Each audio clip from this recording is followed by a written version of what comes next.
하겠습니다. 에스겔 48장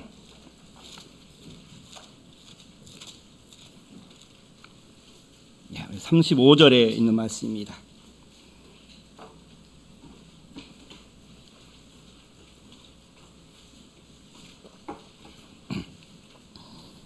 우리 에스겔 48장 35절에 있는 말씀입니다.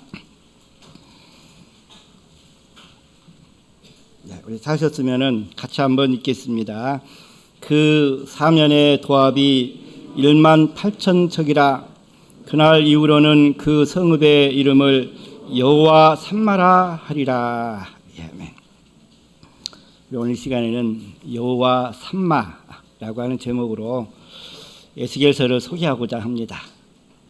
이 에스겔서는 참 우리가 많이 읽기는 해도, 성경 통독을 하면서 읽기는 해도 우리 이 안에 있는 내용에 대해서는 들을 기회가 참 많지 않습니다. 우리 목사님 두 분 계시지만은 에스겔서를 강의 말씀의 제목으로 삼아가지고 설교하신 부분이 몇 부분이나 계신지 모르겠습니다.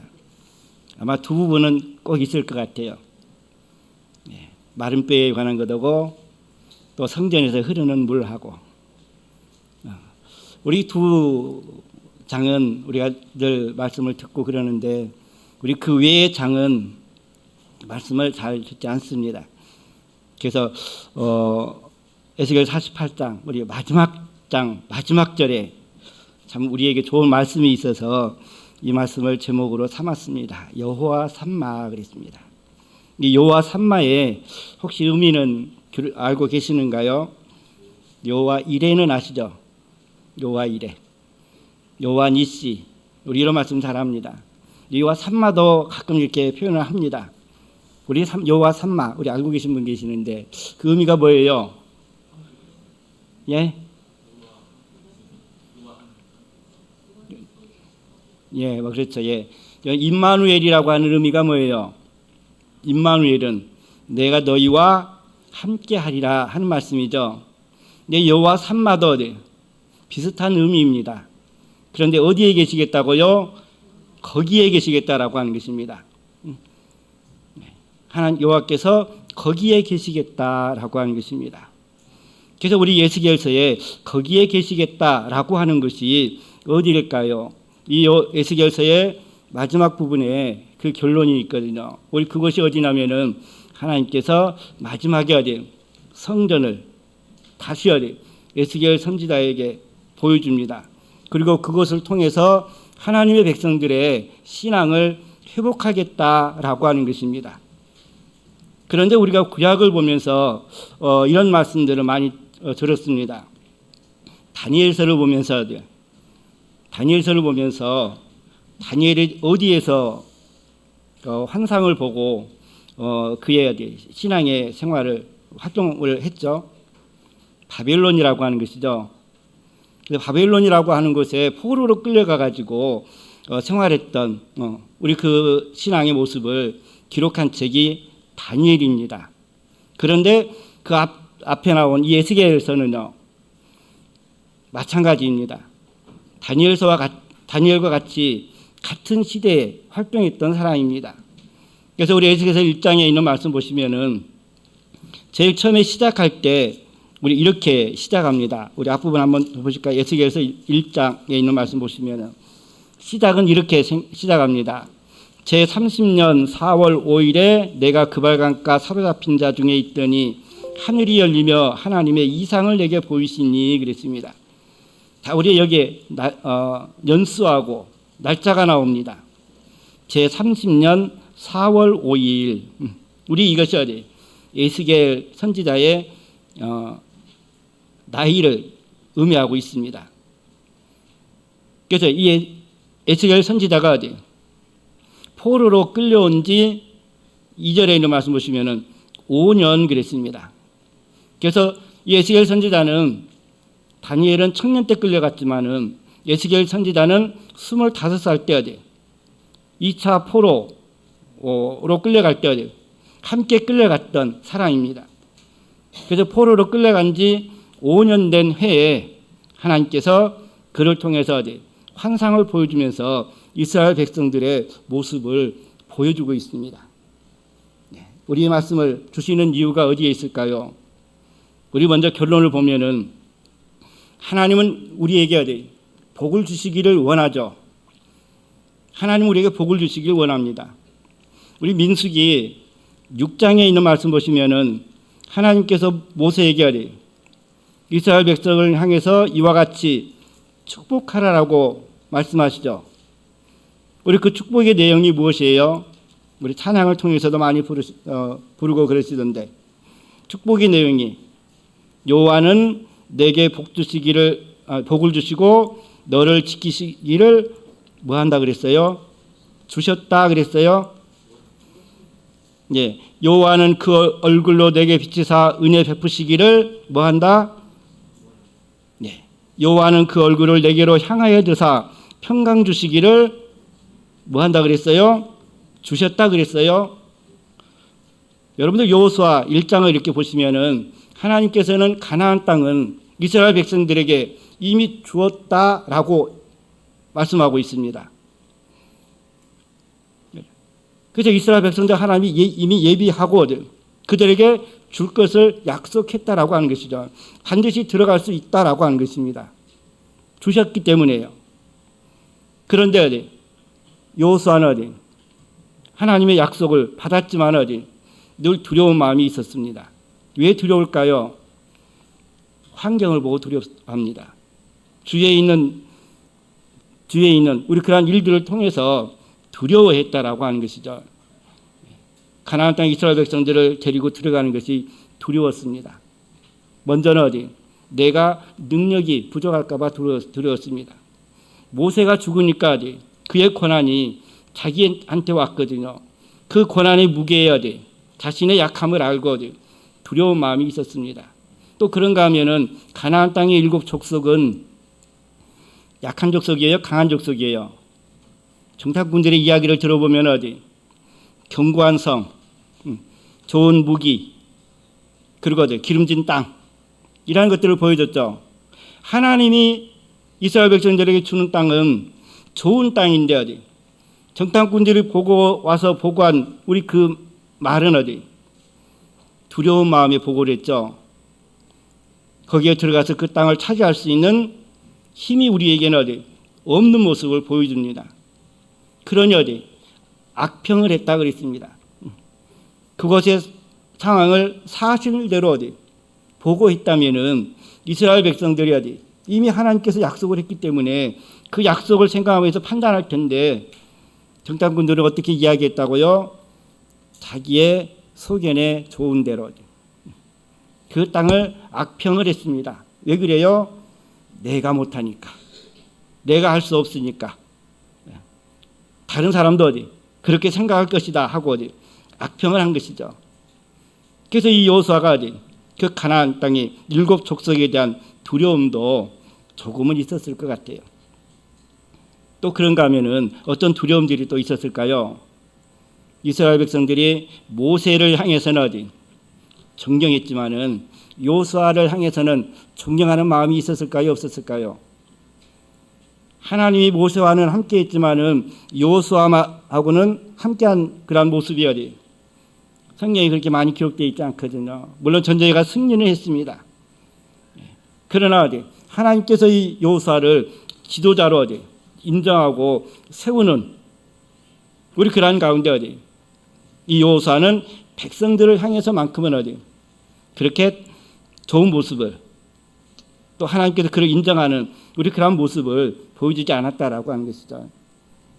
그러니 이 여호수아는 이 참 포악한, 늘 모세를 향해서 대들고 원망하고 불평했던 그 이스라엘 백성들을 이끌고 가나안 땅에 들어가는 것이 쉬웠을까요?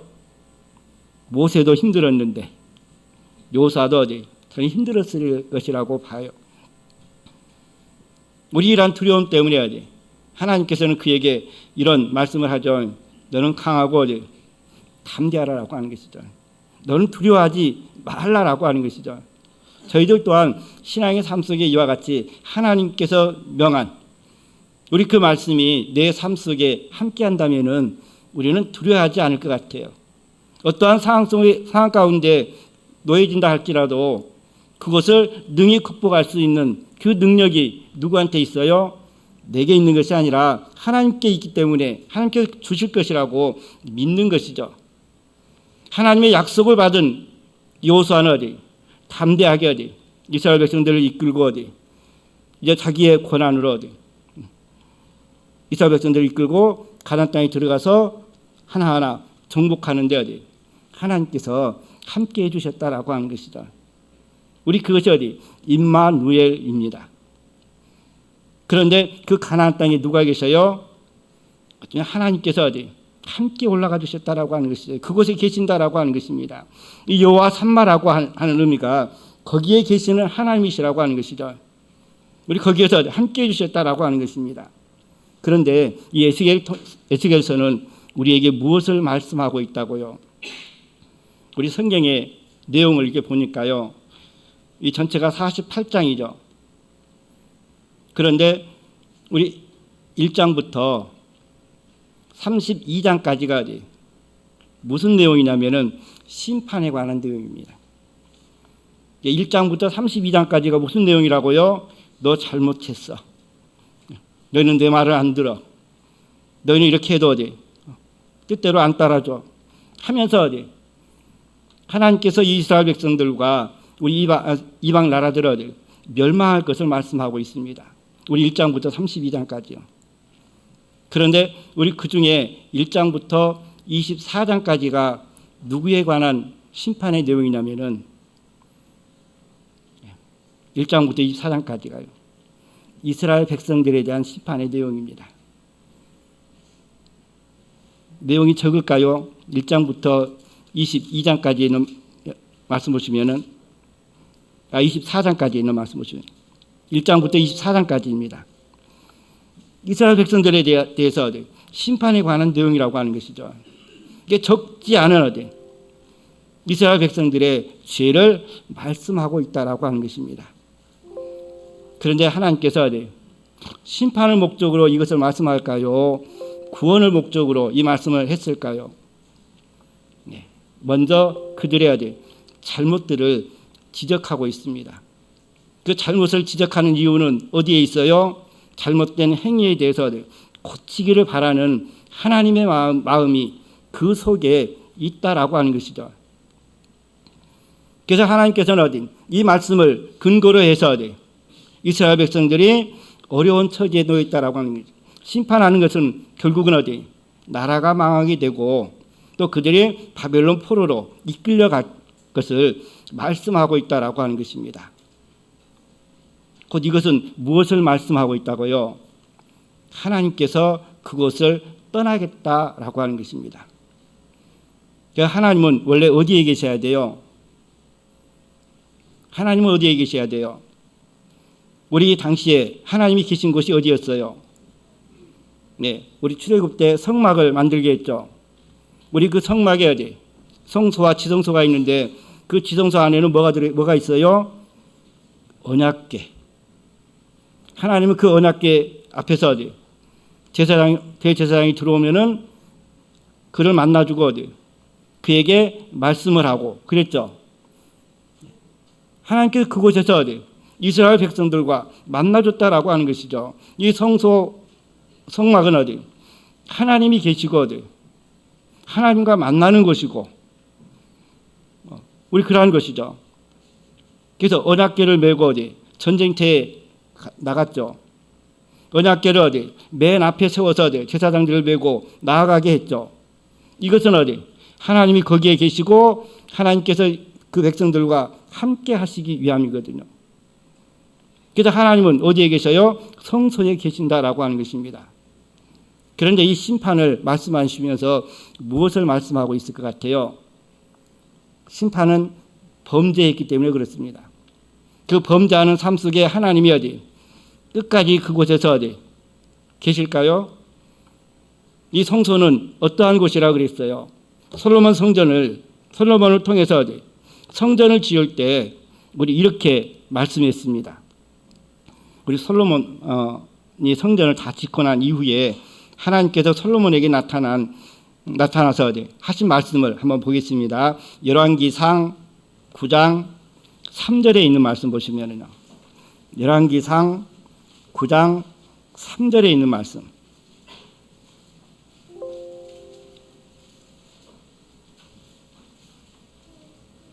자, 하나님이 어디에 계시다고요? 자, 9장 3절 같이 한번 보시겠습니다. 찾으셨으면 같이 보시겠습니다. 저에게 이르시되 내가 내 앞에서 기도하며 간구함을 내가 들었은즉 내가 너의 건축한 이 전을 거룩하게 구별하여 나의 이름을 영영히 그곳에 두며 나의 눈과 나의 마음이 항상 거기 있으리라. 하나님의 눈과 마음이 항상 어디에 계시겠다고요? 솔로몬을 통해서 지은 우리 성전에, 또 그것을 어떠한 것으로? 내 이름을 둔 곳으로.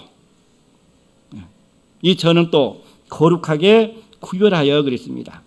그래서 이 성전은 하나님이 거룩하게 구별한 것이고 그 이름을 둔 것이고 그의 눈과 마음이 항상 거기에 있다라고 하는 것이죠.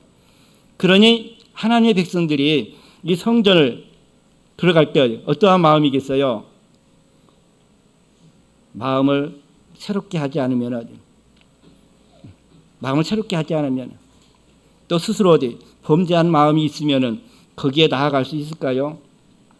하나님이 계시는 곳에 우리 구약 성경을 읽어보면 하나님께서 직접 심판들 하는 것들이 많이 있습니다. 그때 하나님이 직접 역사하셨다라고 하는 것이죠. 그런데 이 에스겔서를 보니까 이스라엘 백성들이 어떠했다라고 하는 모습을 말씀하고 있냐면은 심판에 관한 모습을 말씀하고 있습니다. 우리 한번 약간 맛보기로 우리 몇 군데 한번 좀 보시겠습니다. 우리 에스겔서 한번 돌아오게요. 2장 우리 3절에 있는 말씀 보시면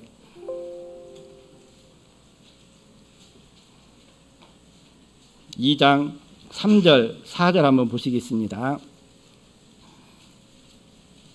그들이 어떤 잘못들을 하고 있는가요?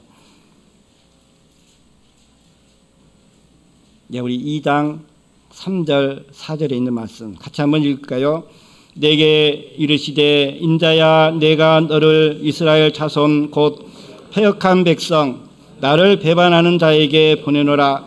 그들과 그 열조가 내게 범죄하여 오늘날까지 이르렀나니 이 자손은 얼굴이 뻔뻔하고 마음이 강팍한 자니라. 내가 너를 그들에게 보내노니 너는 그들에게 이르기를 주 여호와의 말씀이 이러하시다 하라. 자, 이 말씀이 누구의 말씀이라고요? 에스겔서에는 늘 그랬습니다. 여호와께서 말씀하시니라. 여호와의 말씀이라. 이러한 말씀을 계속 반복했습니다. 그런데 여호와의 말씀에 하나님께서 이스라엘 백성들의 모습을 보니까 어떤 모습이었어요? 패역한 모습. 그랬어요. 패역한 모습. 패역했다라고 하는 것이 뭐예요? 하나님과 한 그 약속을 깬 백성이라고 하는 것이죠. 하나님은 이스라엘 백성들과 어떠한 약속을 했어요? 그들에게 지켜주기를 원하고 복 주기를 원하고 은혜 주기를 원하고 평강 주시기를 원한다 그랬습니다. 그런데 우리 그것을 받으려면 하나님 앞에 나와야 하는데 그러지 않고 그것을 깨버리니까 하나님께서 어떻게 해요? 그들을 복을 주어요? 지켜주셔요? 평강을 주셔요? 은혜를 주실 수 있을까요? 그럴 수 없다라고 하는 것이죠. 이스라엘 백성들이 이와 같이 패역했다. 하나님을 배반했다라고 하는 것이죠. 그런데도 4절에 있는 말씀 보니까 얼굴이 어떠하다고요? 그들의 얼굴이 마음이 그러니까 자기가 지은 죄를 자기가 알아요 몰라요?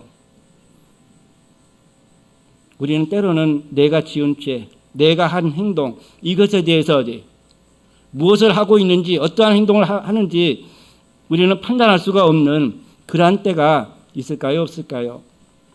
예, 있다라고 하는 것이죠. 우리는 그러한 때 이것을 깨닫게 하는 것이 무엇일까요? 하나님의 약속이라고 하는 것이죠. 하나님의 언약이라고 하는 것입니다. 우리가 하나님의 언약을 오늘날 이 시대에는 예수님과 우리와 한 이 언약을 잘 기억한다면 성찬을 통해서 하는 언약, 또 예수님께서 마지막 우리를 위해서 예비한 처소에 대한 언약, 또 우리 세례에 대한 언약, 성령에 대한 언약, 우리 이러한 것들이 그냥 세워진 것이 아니다라고 하는 것이죠. 온전한 하나님의 백성의 삶을 살아가게 하시기 위함이다라고 하는 것이죠. 하나님은 그곳에 계신다라고 하는 것입니다. 그래서 우리 어떤 영어로 이렇게 그걸 보면은 영어로 이 단어를 이렇게 해가지고 어떤 분이 말씀하시는데, 하나님이 거기에 계시다라고 하는 이 말을 영어로 하면 어떻게 해야 되는가요? God damn 그러죠. God damn 그렇잖아요. dam이 거기에라고 하는 의미로, 제가 단어가 틀렸으면은 dam이 거기에라고 하는 의미죠. 내가 상대방에게 God damn 하면은 우리 그 말의 의미가 뭐예요? 당신에게 하나님께서 함께하고 계십니다예요, 아니면 당신은 하나님과 함께하지 않는다라고 하는 얘기예요. God damn, 하나님은 거기에 계신다. 이게 너에게 있는 것이 아니라 다른 곳에 계신다. 곧 그것은 뭐가 되는 거예요? 상대방을 비하하는 것이죠. 욕하는 것이죠. 당신은 하나님이 함께하는 사람이 아니다, 하나님의 축복을 받는 사람이 아니다라고 하는 우리 영어의 속어로 사용된답니다. 여호와 삼마라고 하는 이 의미가요. 하나님은 그곳에 계신다라고 하는 것이죠. 우리는 그곳에 나아가지 않으면 안 된다라고 하는 것이죠. 그런데 이스라엘 백성들이 바벨론 포로가 되고 느부갓네살 왕에게 멸망을 당한 이유는 우리 이와 같다라고 하는 것이죠. 그런데 사람들의 마음들만 폐역한 것이 아니라 온 땅이 이러한 곳으로 변한 것이죠. 그런데 이스라엘 백성들의 중심은 어디예요? 이스라엘 백성들의 중심은 성전이거든요. 그곳에 하나님이 계시기 때문에, 이 이스라엘 백성들은 하나님의 백성이기 때문에 하나님의 성전에는 1년에 몇 번씩, 세 차례씩은 반드시 거기에 가가지고 제사를 드리라 그랬죠. 그곳에 갈 때는 빈손으로 가지 말라 그랬습니다. 반드시 하나님께 드릴 예물을, 비둘기가 됐든 또는 소나 양이 됐든 예물을 가지고 가서 하나님께 드리라라고 하는 것입니다. 그런데 이 성소가 어떻게 변했냐면은 하나님께서 보시니까 우리 이렇게 변했다라고 말하고 있습니다. 8장에 있는 말씀 보니까요, 제가 오늘의 예식에서 소개하는 장이라 그랬습니다. 예식에서 8장에 있는 말씀 보니까요, 이스라엘 백성들이 이러한 이유 때문에 하나님께서 그곳에 계실 수가 없다라고 하는 것입니다. 자, 우리 여기 보니까 어디에 또 어떤 사람들이 무엇을 하고 있는지 한번 주의 깊게 봐주시기 바랍니다. 3절에 있는 말씀이요. 다 같이 한번 읽을까요? 그가 손 같은 것을 펴서 내 머리털 한 모습을 잡으며 주의 신이 나를 들어 천지 사이로 올리시고 하나님이 이상 가운데 나를 이끌어 예루살렘으로 가서 안뜰로 들어가는 북향한 문에 이르시니 거기는 투기의 우상, 곧 투기를 격발케 하는 우상의 자리가 있는 곳이라 그랬습니다. 자, 우리 여기가 장소가 어디인 것 같아요? 예루살렘으로 가서 안뜰로 들어가는 북향한 문에 이르니 거기에 뭐가 있다고요? 투기하는 투기의 우상이 있다 그랬습니다. 자, 우리 여기는 성전을 말하고 있죠. 북향한 문이라고 하는 성전 앞뜰이라고 하는 것입니다. 성전 안뜰이라고 하는 것이죠. 성전 안에 뭐가 지금 세워져 있는 거예요? 우상의 제물이 세워져 있다라고 하는 것이죠. 또 그런가 하면은 7절에 있는 말씀 보시면요, 7절 8절에 있는 말씀 한번 보시겠습니다. 어디에 어떠한 사람들이 무엇을 하고 있는지요. 7절 8절 같이 한번 보시겠습니다. 그가 나를 이끌고 뜰 문에 이르시기로 내가 본즉 담에 구멍이 있더니 그가 내게 이르시되 인자야 너는 이 담을 헐라 하시기로 내가 그 담을 허니 한 문이 있더라. 우리 10절이요. 10절에 보니까 어떤 말씀이 있어요. 같이 한번 10절, 11절 한번 같이 보시겠습니다. 내가 들어가 보니 각양 곤충과 가증한 짐승 이스라엘 족속의 모든 우상을 그 사면벽에 그렸고 이스라엘 족속의 장로 중 70인이 그 앞에 섰으며 사반의 아들 야사냐도 그 가운데 섰고 각기 손에 향로를 들었는데 향연이 구름같이 오르더라 그랬습니다. 우리 뜰 문에서 보니까 어디 담을 있는데 그 담이 어디 구멍이 났다라고 하는 것이죠. 그 담을 허니까 어디 그 안에는 어떤 그림들이 있어요? 곤충과 가증한 짐승과 또 이스라엘 족속의 모든 우상을 어디 사면에다 그려놨다라고 하는 것이죠. 그런데 그 안에 있는 사람들이 누구라고요? 누구라고요? 이스라엘 족속의 장로들. 장로들 70인이 거기에 있었다라고 하는 것이죠. 이스라엘 족속의 장로라면 어디 각 지파에 어디 그래도 이름이 있는 우리 그러한 사람들이거든요. 이스라엘 백성들의 큰 영향을 미칠 수 있는 그러한 사람들이 지금 누구를 섬기고 있어요? 벽에 그려놓은 곤충들이라고 하는 것이죠. 또 그런가 하면 14절에 있는 말씀 보시면은 어디에요?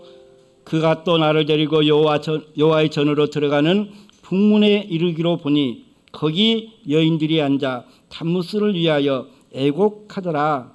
그가 또 내게 이르시되 인자야 내가 이것을 보느냐 너는 또 이보다 더 큰 가증한 일을 보리라 하시니라 그랬습니다.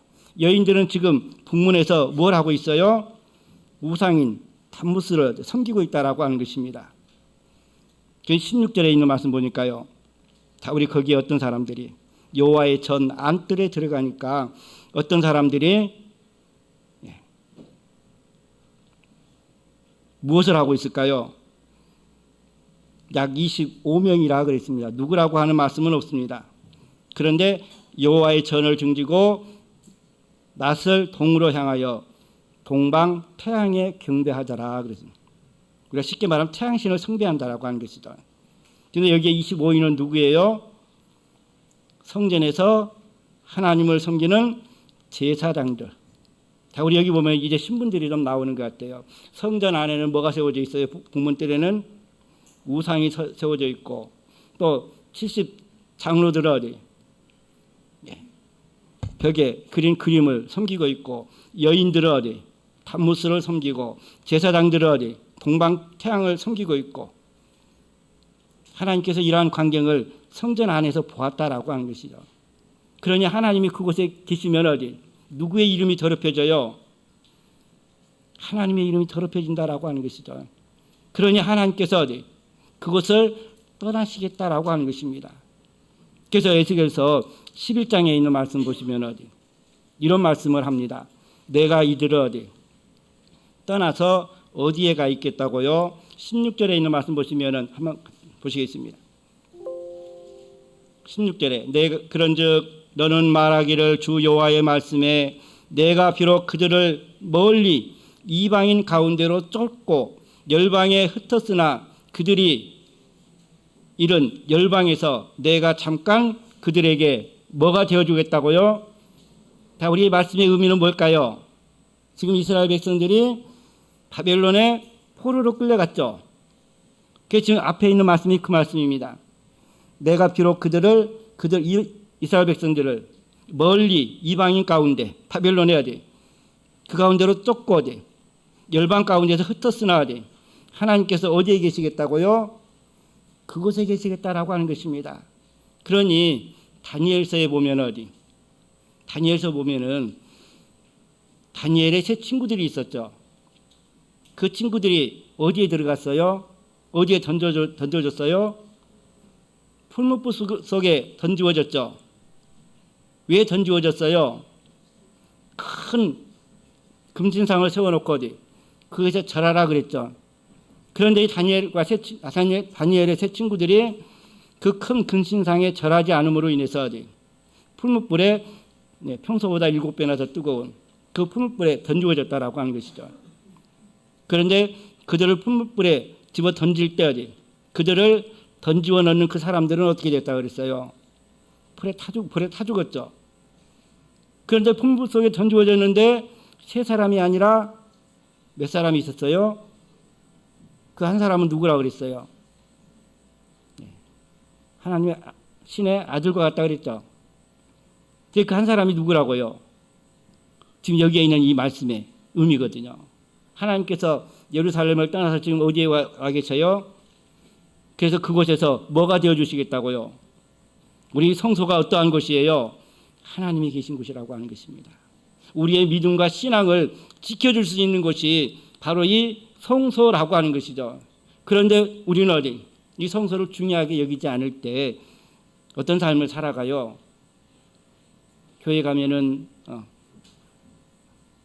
나와 마음이 다른 사람을 만날 수도 있고, 또 교회 가면 어디 듣기 싫은 말을 들을 수도 있고, 그럴 수 있죠. 그러니 교회 가는 것이 어디 싫어질 수도 있고, 친구도 때로는 어디 없을 때도 있고. 저도 참 신앙생활 그 목자가 되기 이전에 어디 중학생, 고등학교, 대학교 때 보면 어디 교회 안에서 생활하고 어디 또 친구들도 많이 있고 또 교인들도 많음에도 불구하고 어디 외로울 때가 있더라고요. 왜 외로워질까요? 일탈을 하고 싶다라고 하는 것입니다. 좀 이 생활에서 벗어나고 싶은 마음이 있다라고 하는 것이죠. 그런데 그 마음은 어디에서 와요?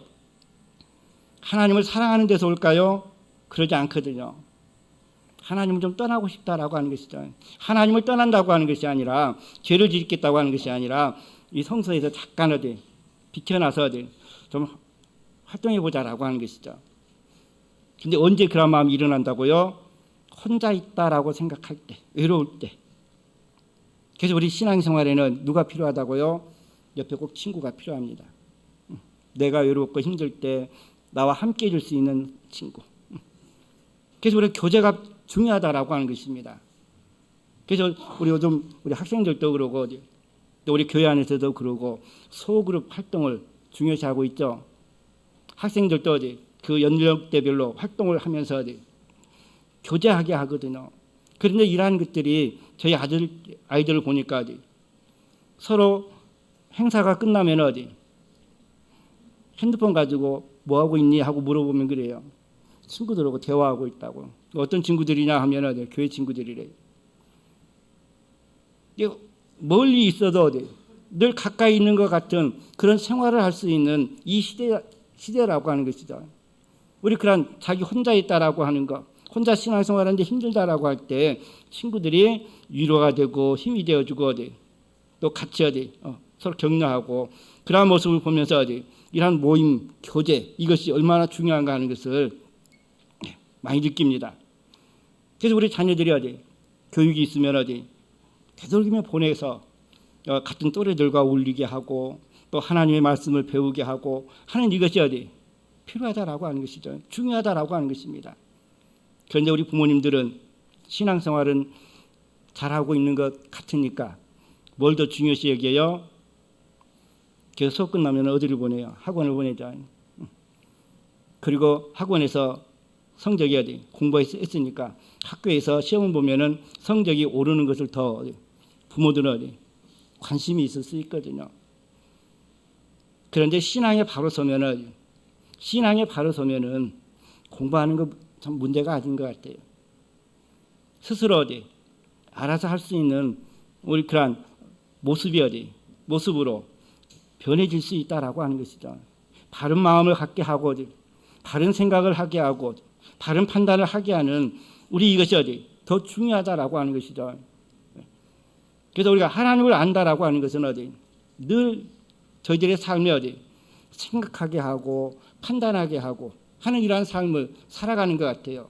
이 행동이 옳은가 그른가 아니면 내 하는 행동이 어디 다른 사람이 어디 영향을 미치는가 안 미치는가 하는 이러한 것들 어디 우리는 많이 생각할 수밖에 없다라고 하는 것이죠. 그것이 하나님이 어디 내 삶 속에 함께하는 것이다라고 하는 것입니다. 그런데 어디 하나님은 잠깐은 이방인 포로로 끌려가 있는 그들과 함께 하지만은 하나님께서는 어디를 떠나시겠다고요? 우리 그 광경이 에스겔 10장, 11장에 이렇게 기록하고 있습니다. 자, 우리 잠깐만 보겠습니다. 10장 18절에 있는 말씀 보시면은 머무르니 10장 18절에는 잠깐 여기서 머무르니 여호와의 영광이 성전 문지방에 떠나 그룹들 위에 머무르니 19절에도 마지막에 동문에 머무르니 또 23절에 있는 말씀 보시면 성전 저 건너편에서 건너편 동산에 머물고 그랬습니다. 하나님께서는 성전을 떠나는데 잠깐 어제 성전에서 성전 앞에서 또는 동문에서 또는 성전을 떠나가지고 저 동편 산에서 잠깐씩 머물렀다라고 하는 것이죠. 그 머무르는 이유가 뭐예요? 원래 이것은 떠나는 곳이 아니라고 하는 것이죠. 그런데 떠나기 전에 잠깐씩 그곳에서 머물렀다라고 하는 것은 우리가 생각하게 하는 모습이라고 하는 것입니다. 하나님은 그곳을 떠나지 않아야 하는데 떠나는 우리 그런 모습이거든요. 떠날 수밖에 없는 상황이 어디에 있었다고요? 이스라엘 백성들 때문에라고 하는 것이죠. 그들이 패역했기 때문에. 그래서 하나님은 떠나신다라고 하는 것입니다. 우리 그러면서 하나님은 멸망만 얘기하는 것이 아니라 하나님은 회복에 대해서 말씀하고 있습니다. 그래서 이 회복에 관한 말씀이 에스겔 33장부터 이렇게 쭉 회복에 관한 말씀을 기록하고 있습니다. 32장까지는 멸망에 관한 말씀이지만은 33장부터는 회복에 관한 말씀입니다. 우리가 그 가운데 하나님께서 이 회복을 하는데 어떻게 회복하겠다고요? 우리 이런 말씀을 36장에 주고 있습니다. 우리 36장에 있는 말씀 한번 보시겠습니다. 이스라엘 백성들이 회복을 해야 돼. 다시 돌아올 거 아니에요. 우리 그러면서 이렇게 말씀하고 있어요. 24절부터 28절까지 있는 말씀을 우리가 한번 자세히 한번 돌아보면은 이렇게 말씀하고 있습니다. 24절 내가 너희를 열국 중에서 취하여 내고 열국 중에서 모아 데리고 고토하면 어디? 예루살렘 땅을 말하고 있습니다. 약속의 땅 가나안 땅을 말하고 있거든요. 그 고토로 어디? 다시 돌아오게 하겠다 그랬습니다. 근데 그러기 위해서 25절에 뭐라고 그랬어요? 맑은 물로 너희에게 뿌려서 너희로 정결케 하되 그랬습니다. 정결케 하겠다라고 하는 것이죠. 우리는 그러면서 너희 모든 더러운 것에서와 모든 우상을 섬김에서 너희를 정결케 하시며 그랬습니다. 그래서 여기에 모든 더러운 것과 모든 우상을 섬기는 것에서 정결케 한다라고 하는 것은 이제는 다시는 어디 그 더러운 것에 그 우상에 빠지지 않게 정결케 하겠다라고 하는 것이죠. 곧 그것이 어디 우리를 그리스도 안에 들어오게 하려면은 제일 먼저 하는 게 뭐예요? 정결케 하는 것이죠. 그 정결케 하는 것이 뭐예요? 죄를 없애는 것이다라고 하는 것이죠. 우리 그 다음에 26절에 있는 말씀 보시면 어디 또 새 영을 너희 속에 두고 새 마음을 너희에게 주되 너희 육신에서 굳은 마음을 제하고 부드러운 마음을 줄 것이며 그랬습니다. 27절까지 보시면은 또 새 신을 너희 속에 두어 너희로 내 율례를 행하게 하리니 너희가 내 규례를 지켜 행할지라 그랬습니다. 자, 우리 하나님의 말씀에 순종하려면은 그 안에 무엇이 있어야 한다고요? 새 영 그랬습니다. 우리가 하나님의 말씀을 지키는 것이 우리 스스로 지키는 것이라고 우리는 생각하죠. 내가 하나님 말씀을 아니까 내가 이것은 어디 금했으니까 내가 지키는 것으로 여기죠. 그런데 결코 그것이 아닙니다. 내가 지키는 것이 아니라 어디 내 안에 있는 하나님의 영이 성령이 어디 이것을 행하지 않게 하기 때문에 어디 우리가 행하지 않는 것이라고 하는 것입니다. 그러니 우리의 삶 속에 신앙인이라 할지라도 기도하지 않는 사람은 우리가 하는 일에 있어서 이것을 감사하지 않아요. 왜 감사하지 않을까요? 내가 했기 때문에 그렇거든요. 그렇지만 범사에 감사하라 그랬듯이 우리가 행하는 일에 어디 칭찬을 받을 일이든 어디 내가 또 세상을 살아가면서 행하는 모든 일이든 어디 하나님이 내 안에 계시기 때문에 어디 하나님께서 나와 함께 해주셨기 때문에 이 일을 하게 해서 칭찬을 받고 또 성공을 하고 잘되고 하는 우리 일한 일이 어디 하나님께서 해주셨다라고 하는 마음을 가지게 하는 것은 뭐 때문이라고요? 하나님을 가까이 하면서 기도하는 나의 삶 때문에 그렇다라고 하는 것이죠. 그러니 우리로 하여금 범사에 감사하라라고 하는 것입니다. 우리 행하는 모든 일에 어디 나 혼자 하는 것이 아니라 하나님께서 해주시기 때문에 그러는 거죠. 그래서 하나님께서 우리에게 성령을 주시겠다라고 하는 것이죠. 그런데 어디 우리 육신의 욕심이 이 성령을 거스르기 때문에 어디 내 뜻대로 살아가는 것이죠. 또 뭐라고 말씀하고 있어요? 28절에 있는 말씀 한번 보시겠습니다. 내가 너희 열조에게 준 땅에 너희가 거하며 내 백성이 되고 나는 너의 하나님이 되리라 하는 것입니다. 너희 열조에게 준 그 땅에서 너희가 거하며 내 백성이 되고 나는 너희 하나님이 되리라 하는 것입니다. 우리 이 말씀은 무엇을 근거하고 있는 말씀인지 혹시 하냐면은 이것을 근거하고 있는 말씀입니다. 하나님은 모세를 통해서요 이스라엘 백성들의 이와 같이 되기를 원했습니다. 우리 출애굽기 19장 6절에 있는 말씀 보시면은 그들을 내 소유가 되면서 또 무엇이 되게 한다고요? 제사장의 나라, 거룩한 백성. 우리 한 분 한 분의 우리 성도님들이 제사장이 되고 하나님의 거룩한 백성이 될 때 비로소 어떠할 수 있다고요? 하나님이 나의 하나님이 되고 내가 그의 백성이 되는 삶을 살아갈 수 있다라고 하는 것이죠. 이것이 하나님의 나라의 회복이라고 하는 것이죠. 에스겔서를 통해서 성전을 보여주면서 이러한 백성을 화하게 해주시겠다라고 하는 것입니다. 그래서 마른 뼈의 비유를 보여주는 것이거든요.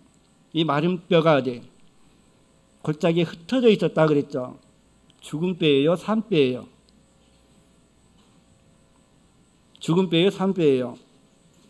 예, 근데 이렇게 말씀하고 있습니다. 우리 그냥 해석만 한번 보겠습니다. 그 마른 뼈들은 11절에 있는 말씀 보니까요.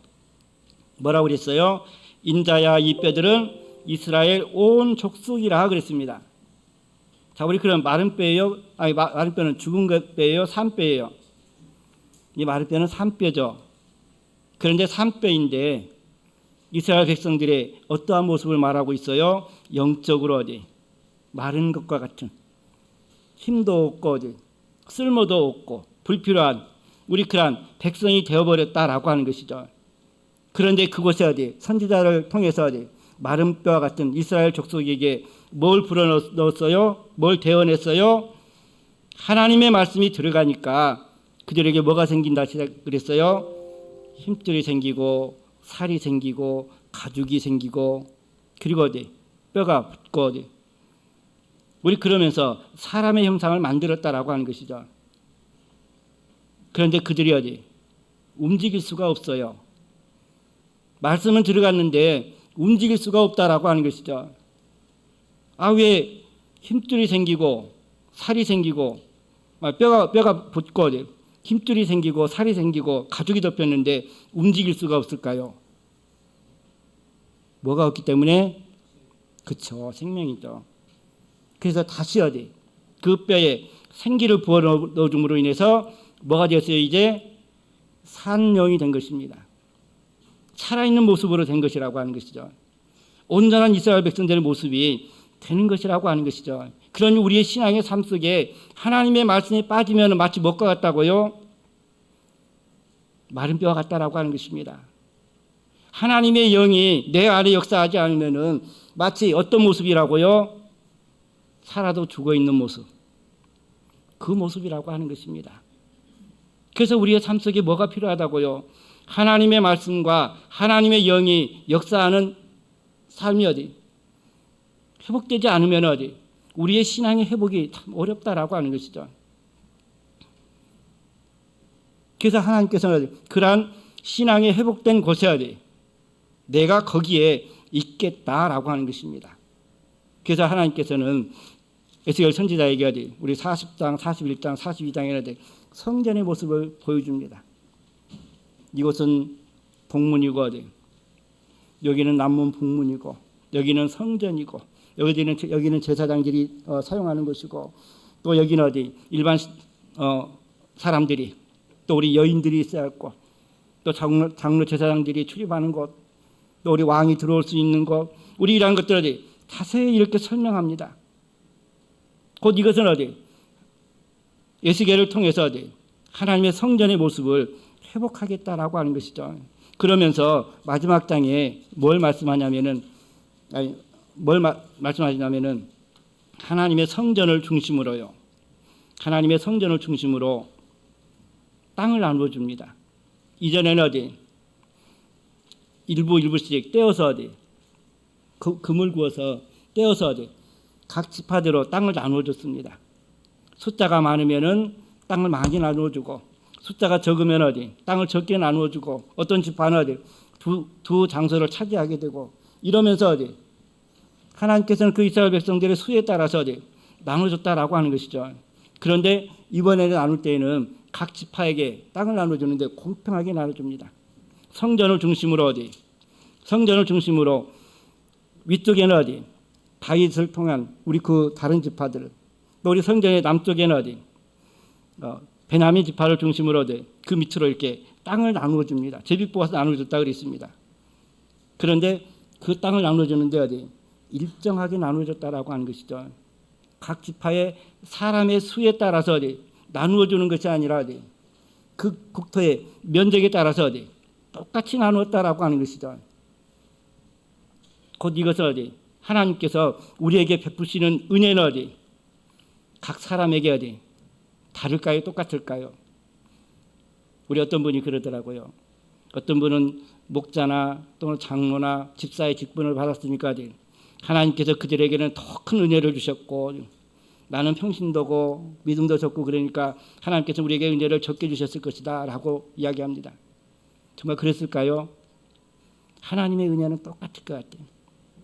근데 그 하나님의 은혜를 어떻게 우리가 받아서 활용하느냐, 우리 그 차이는 다르다라고 하는 것입니다.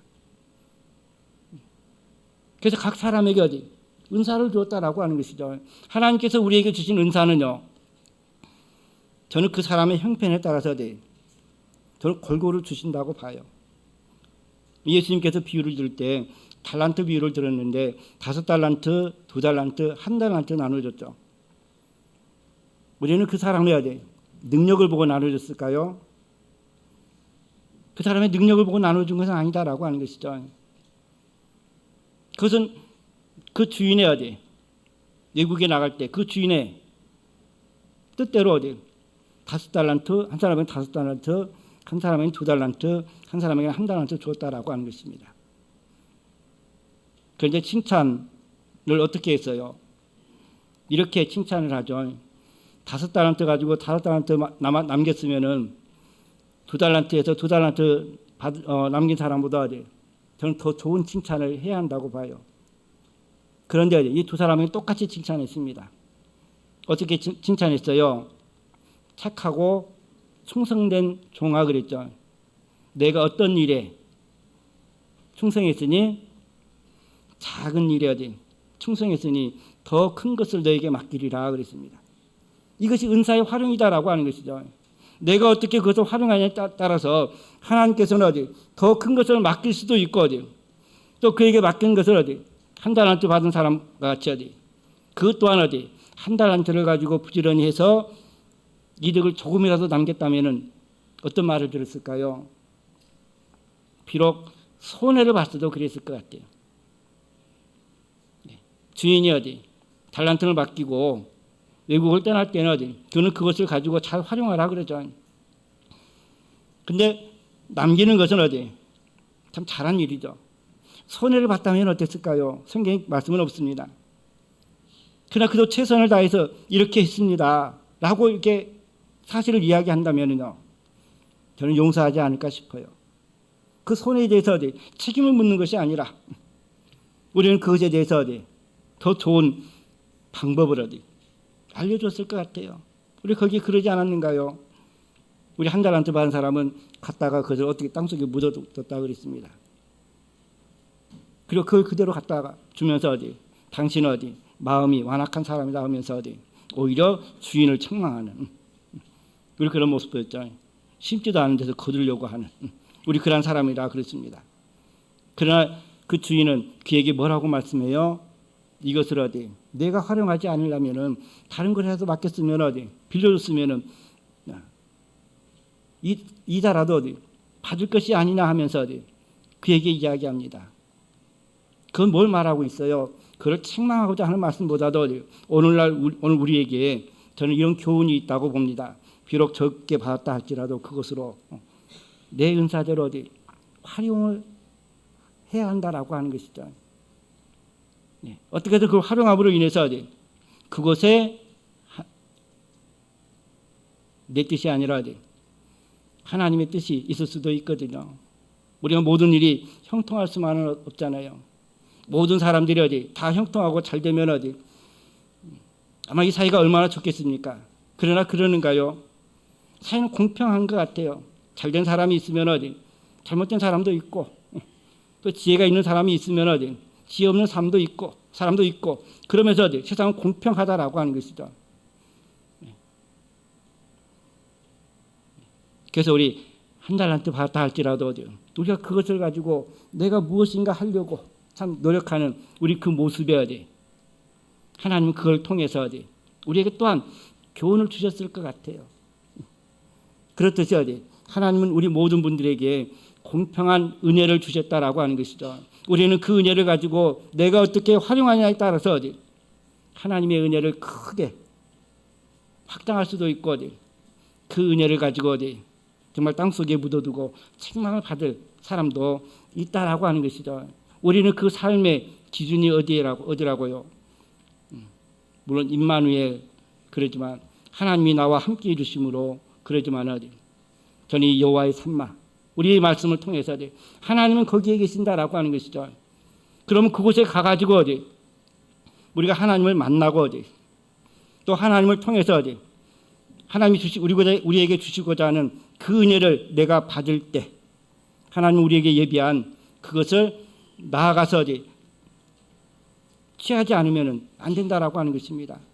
하나님은 우리를 위해서 예비한 그 은혜와 축복을 받기 위해서는 내 신앙이 내가 하나님 앞에 나아가는 그러한 삶의 모습이 있어야 하지 않으면 적극적으로 내가 행하지 않으면 하나님의 은혜와 축복도 행하지 않으면 줄어들 수밖에 없다라고 하는 것이죠. 그러나 내가 적극적으로 나아가면 하나님의 은혜와 축복이 늘어날 수 있는 것이죠. 그래서 우리는 신앙이 오래 신앙생활을 하신 분들 마음속에 보면 감사하는 것이 줄어들 수 있는 것 같아요. 그렇죠. 처음에는 하나님의 은혜가 컸는데 신앙생활이 오래되면 될수록 일상화되고 평범해져가고 참 그러는 것 같아요. 그러나 우리는 늘 감사할 수 있는 것 같아요. 무엇 때문에 우리는 늘 감사하는 삶을 살아갈 수 있을까요? 이러한 것 때문에 그러는 것 같아요. 오늘의 하나님이 내일의 하나님이시기도 하죠. 그런데 오늘 알았던 하나님이 내일 알았던 하나님과는 다를 수 있습니다. 왜 다를 수 있을까요? 우리는 하나님 한 분의 모습 한 분을 가지고 우리가 바라보는 또 우리가 경험하는 우리 그 부분은 일부분일 수밖에 없다라고 하는 것이죠. 그러나 하나님을 알아가려고 늘 부단히 노력하는 우리 그러한 모습 속에 더 많은 하나님을 알아갈 수 있다라고 하는 것이죠. 그러니 우리의 신앙은 세상의 공부만 학문만 배우는 것이 끝이 없는 것이 아니라 하나님을 알아가는 것 또한 저는 끝이 없다고 생각해요. 우리 목자가 됐으면 하나님에 대해서 모든 걸 다 할 수 있는가요? 참 그렇지는 못하다라고 하는 것이죠. 그렇기 때문에 끊임없이 말씀을 더 상고하고 연구하고 그러는 것이죠. 그래서 우리가 하나님을 더 알아갈 수 있음에, 더 알아가며 우리는 어디 감사할 수 있다라고 하는 것입니다. 또 그런가 하면은 하나님을 알아감을 통해서 어디 내 삶이 변화될 수 있다라고 하는 것이죠. 하나님을 알아가면서 어디 더 알아가면서 더 가까이 하게 되고, 하나님을 알아가면서 어디 내 삶을 조심하게 하고, 하나님을 알아가면서 어디 더 의지하게 되고, 이와 같이 어디 하나님을 더 알아가며 어디 알아감으로 인해서 어디 내가 변화된 삶에 우리는 늘 감사할 수 있다라고 하는 것이죠. 또 하나는 저요. 우리가 무엇에 늘 감사할 수 있을까요? 어제 쓰레기통을 비웠으면은 내일은 비울 수 없는가요? 내일 또 비워야죠. 또 차기 때문에요.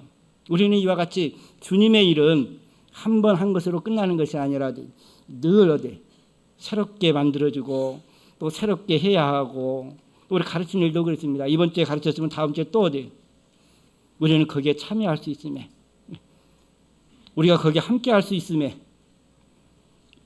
전에도 했지만은 지금도 하고 있지만은 앞으로도 더 주님의 일에 참여하는 우리 그러한 나의 삶을 두고 어디 우리는 늘 감사할 수 있는 것 같아요. 우리 이러한 감사를 한다면은 이 감사는 언제까지 우리가 마칠 수 있을까요? 언제? 네. 우리가 주님 앞에 가기 이전에 우리는 그 일을 마칠 수는 없는 것 같아요. 그러니 우리는 늘 감사하는 삶이 저희들에게 필요하다라고 하는 것이죠. 그래서 하나님이 계신 곳은 어디라고요? 가진 거기에 계신다 그랬습니다. 우리는 하나님이 계신 우리 그곳을 어디 나아가는 삶을 살아야겠죠. 그리고 거기에 계신 하나님이 어디 또한 어디에도 있기를 원해요. 거기에 계신 하나님이 나에게도 있기를 원하죠. 왜 우리에게도 계셔야 돼요? 우리는 하나님의 뭐라고 그랬어요? 바울사도는 너희는 하나님의 성전이니 그랬죠. 너희 몸은 하나님의 성전이라고 하는 것이죠. 하나님의 영이 그곳에 있기 때문에 어디 하나님께서 함께 하시는 곳이라고 하는 것이죠. 그러니 저희들의 삶이 어디 늘 하나님과 함께하는, 하나님 어디 다른 곳에 그곳에가 아니라 그곳에 계시는데, 그곳이 어디가 되어야 돼요? 내 안에 있는 우리 그러한 믿음이 내 가운데 있을 때 저희들은 저희들의 신앙의 삶이 살아있는 신앙이 될 수 있고, 또 하나님이 내 가운데 늘 계시기 때문에 하나님의 영은 어디 늘 우리의 삶을 샘솟게 한다 그랬습니다. 그래서 하루의 삶이 어디 육신은 고달파도 내 영혼만큼은 새롭게 살아나가는 우리 그 삶이 어디 더 나은 내일을 바라면서 늘 우리가 어디 새롭게 해야 할 모습이 아닌가요? 하나님은 하나님의 전에 계시는데 저희들이 모이는 이 하나님의 전뿐만이 아니라 내 안에도 항상 계시는, 그러면서 하나님의 말씀에 순종하고 하나님의 영이 나의 삶을 인도하는 그 삶으로 저희들이 살아감으로 인해서 하나님께 영광을 돌릴 뿐만이 아니라 하나님 마음에 합당한 그러한 삶을 살면서 하나님의 뜻을 이루는 우리 부산교회 또 우리 거죽교회 우리 성도님들 되시기를 예수 이름으로 축원합니다.